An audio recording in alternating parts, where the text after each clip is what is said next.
Hey guys, welcome back to the channel. Today's video is just going to be a bunch of movie reviews. If you guys enjoy them, enjoy videos like this, leave a like, a comment. Let me know if you've seen these and what you thought of them. So I'm just going to dive right on in. They're not in any specific order and when I watched them, but they're in DVD and Blu-ray format. So first one here is probably the one I watched. The most recent one I watched was Dashcam from Blumhouse. This is a movie from 2022. This is directed by Rob Savage. It is basically found footage. It's, I think filmed in a dash cam. It's also connected to the actor's, I guess, head or whatever.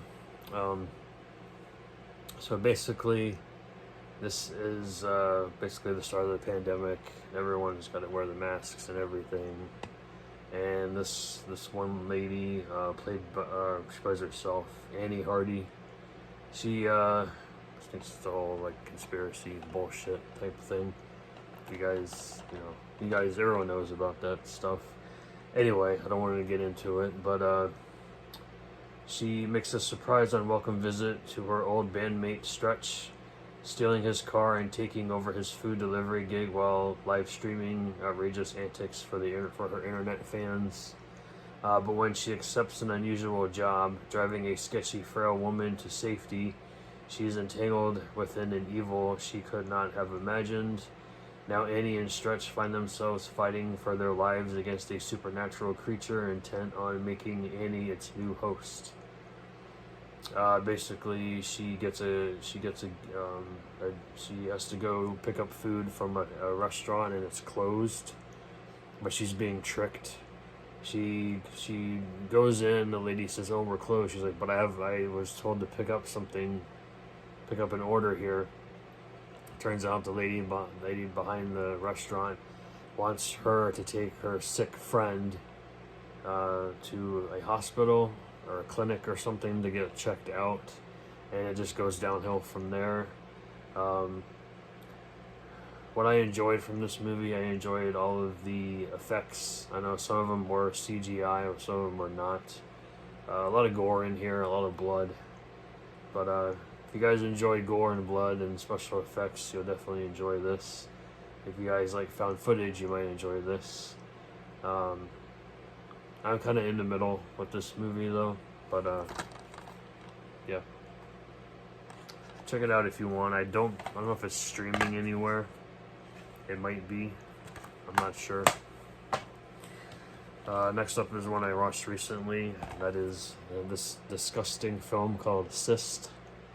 It's not really that bad. I've seen worse, a lot worse than this. It's not a Shudder movie, but it's from RLJE Films, Raven Banner, Narrative Films, Phantom Film, and I can't read that. It's too small. There's a bunch of distributors for this film.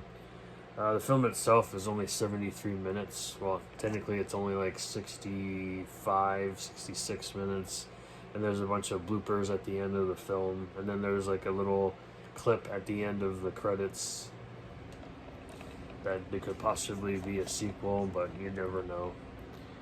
Basically, this movie is about a nurse, Patricia, this lady right here. She is played by Eva Haberman, I believe. She works under an enthusiastic plastic surgeon played by George Hardy. You guys don't know who George Hardy is. He is, I guess, if I remember correctly, he is the father in Troll 2. Yeah.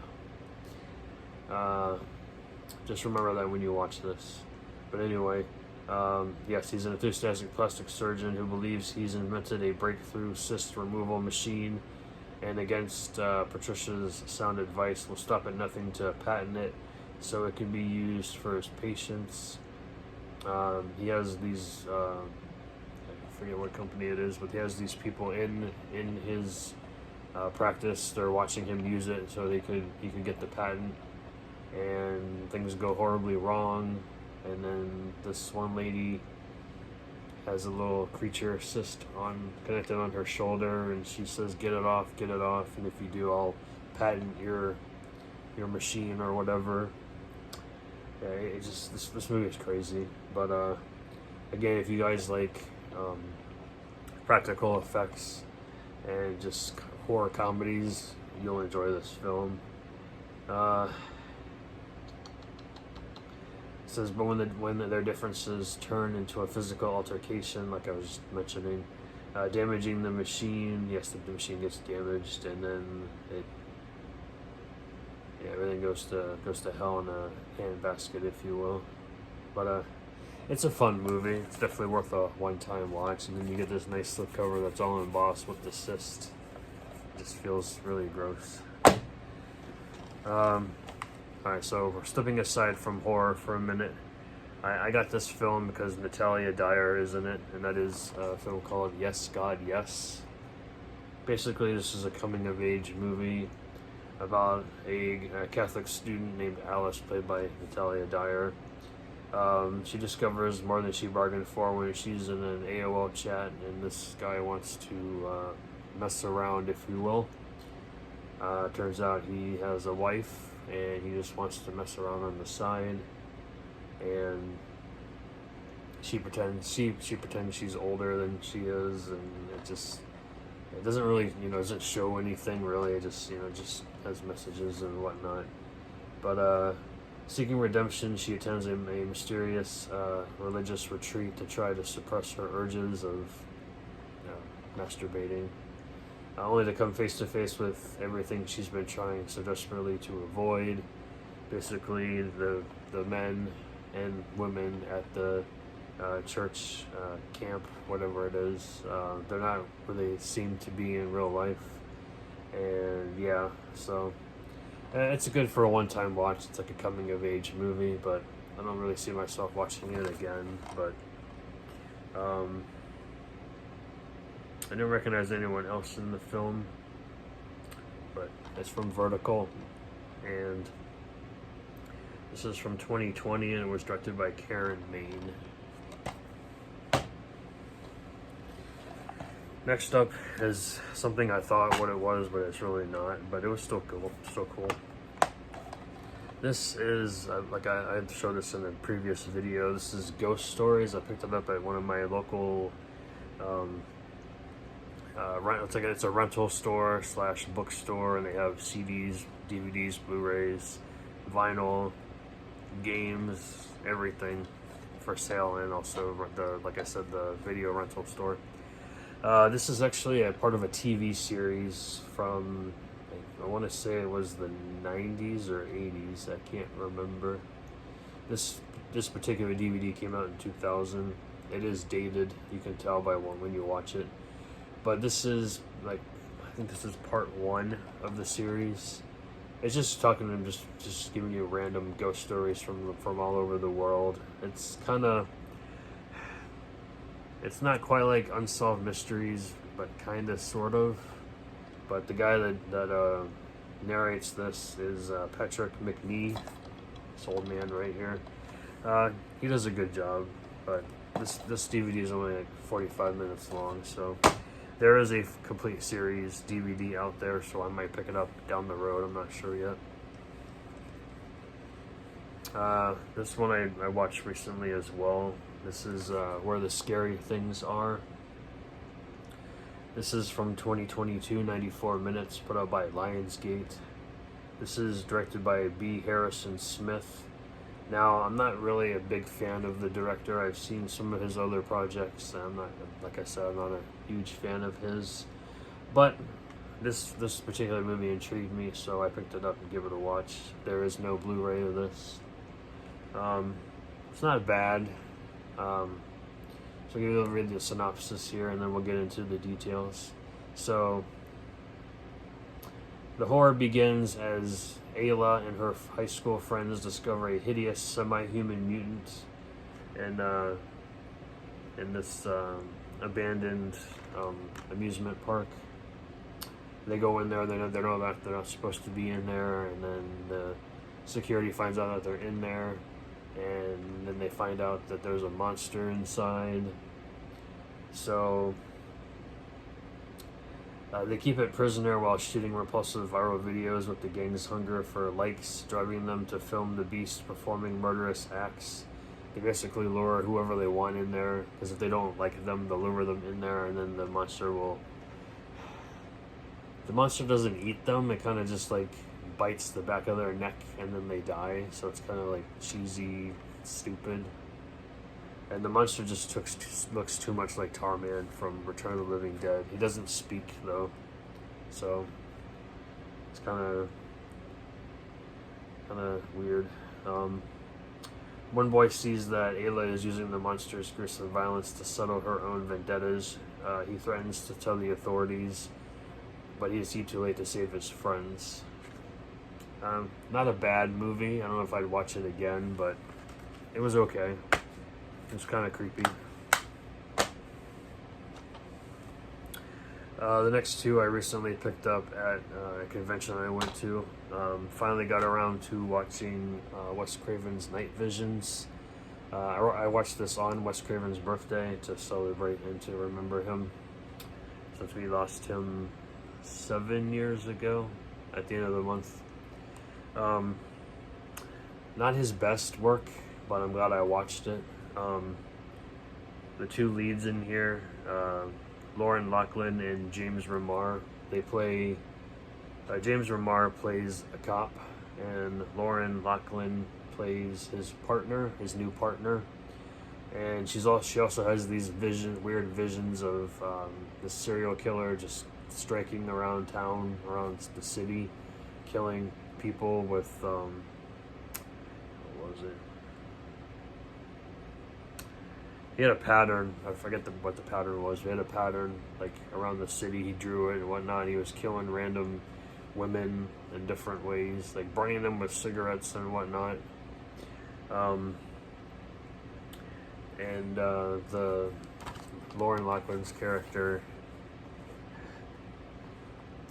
the other cops thought that she was behind it all because she was seeing visions, and she was at the crime scenes either like right after the crimes happened or during.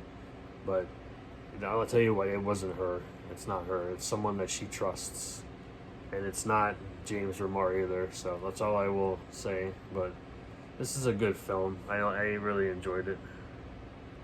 Really enjoyed it.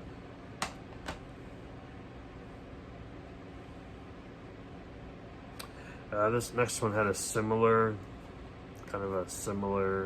plot line, if you will. Actually, no, wait. Hold on. I'm trying to think here. I don't think this one had the cigarette burns. This one did. In the Deep Woods, from 1992, with Rosanna Arquette, Anthony Perkins, Will Patton, D.W. Moffat, Chris Rydell, Kimberly Beck. Great cast here. It is a TV movie though, so it wasn't as good as I thought it would be, but it was still enjoyable. So there's a serial killer going around trying to match wits with Rosanna Arquette's character. Anthony Perkins is a private investigator from Texas, I want to say. He's trying to find the serial killer because he apparently killed his wife, I think, or his daughter or something, or both. I don't really remember the whole story, but he has his own own agenda of finding the guy.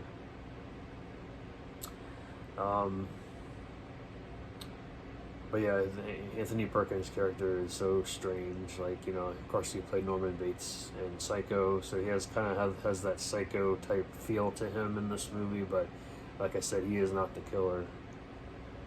This was his last film before he passed away, by the way. But his performance was pretty cool, pretty good. I mean, you can kind of tell he was sick when he filmed this.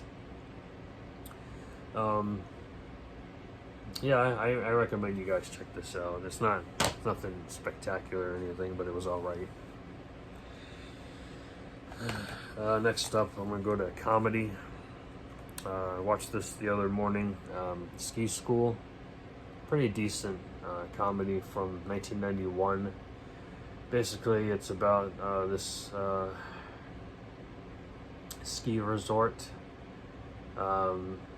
They're competing for who wins at the end of ski school.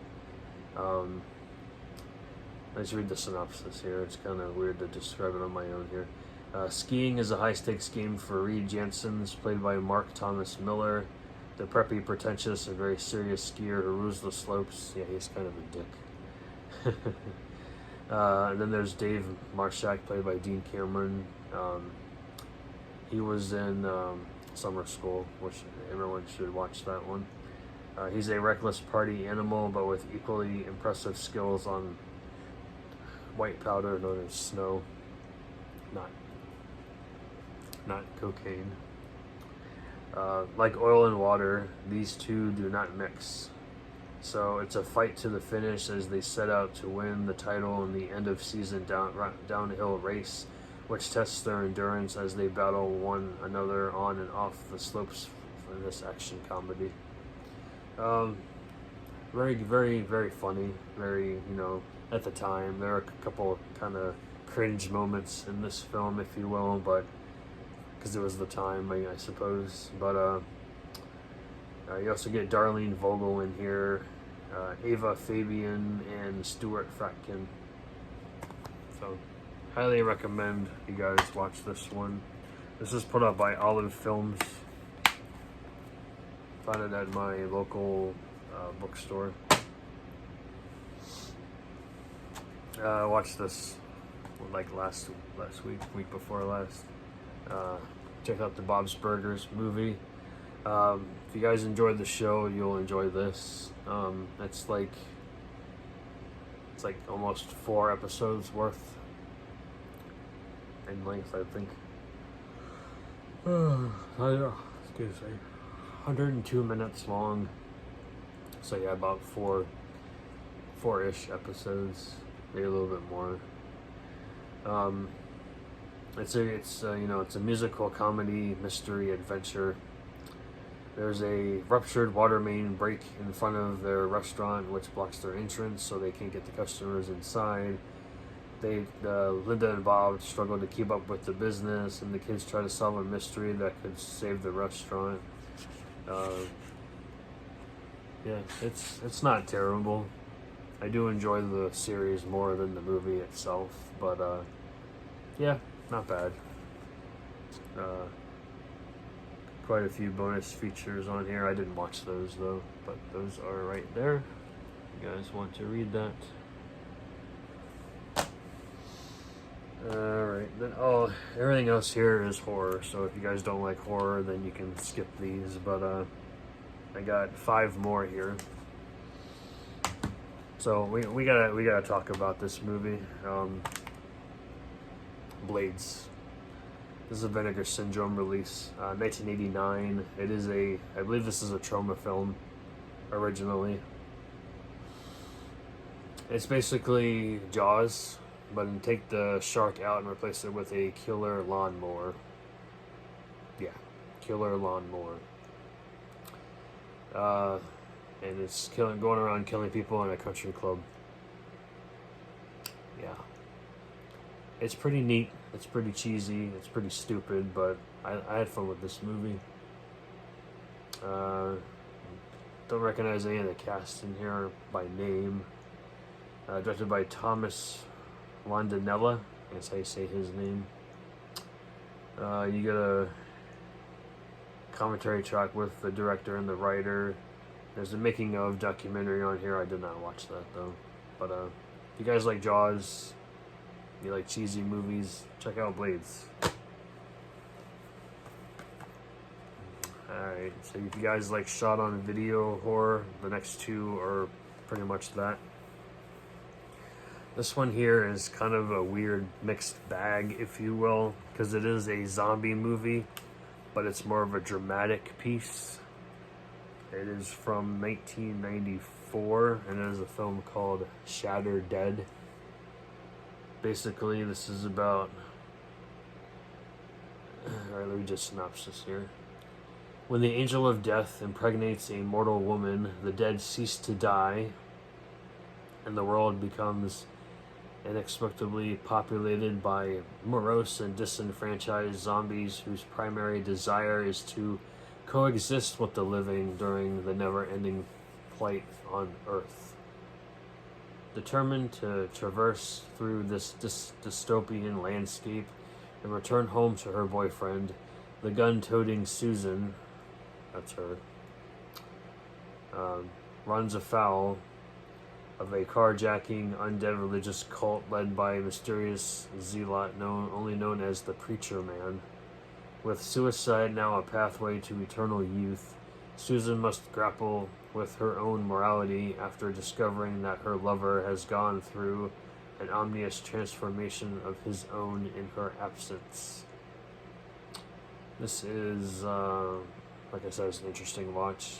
I enjoyed it personally, but I know not everyone would. It's very, very weird zombie movie. There's really much else to say about it, to be honest. Got some reverse cover art. Well, not really reverse. Got some inside artwork here. It says, "Fury as censors pass bloodiest video ever." So there was a backlash when this movie was released. Probably a lot of religious groups did not like this movie. They probably didn't even watch it. So it is what it is with them. But if you guys like shot on video, dramatic zombie pieces, check out Shatter Dead. This is put out by Saturn's Core, a partner label of Vinegar Syndrome. Next up is another Saturn's Core release called Savage Harvest. This is also a shot-on-video film from 1994.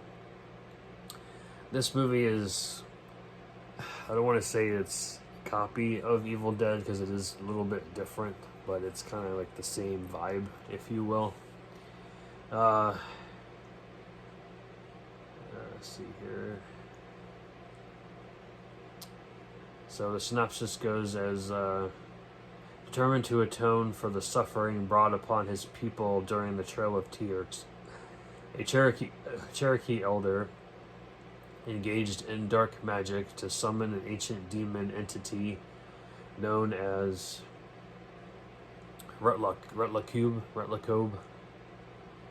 When the tribe awoke to find the bountiful harvest turned into rows of useless stone, they buried the elder in the fields beneath a pile of the cursed rocks, each of which bore the mark of a different bestial demon.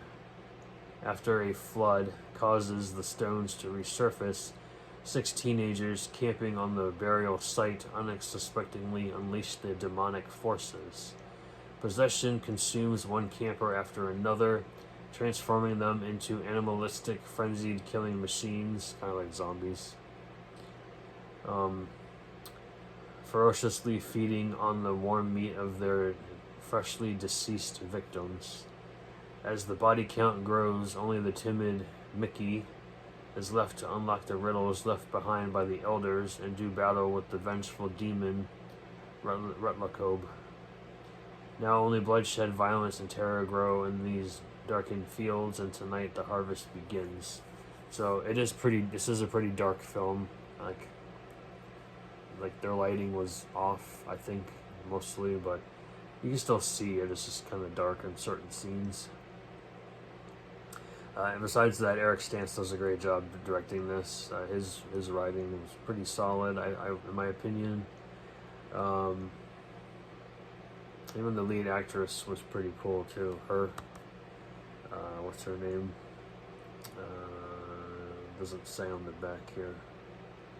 I think she was Ramona Midget, I think, and her other friend in here that was with her most of the time was Rebecca Kenbeck.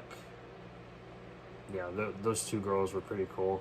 Some of the acting in here is awful. It's garbage, but it's, it's a shot on video horror. It's not going to win an Oscar or anything like that. There's reverse art in here. I don't really like this artwork though. I prefer this one over that one. There is a sequel to this that was put out in 2006, I think. There was a DVD out there. There's no Blu-ray for it, at least not yet anyway, but really enjoyed this one. Definitely want to check out the sequel. Up next is a film called Bloody Summer Camp. This was filmed in 2021.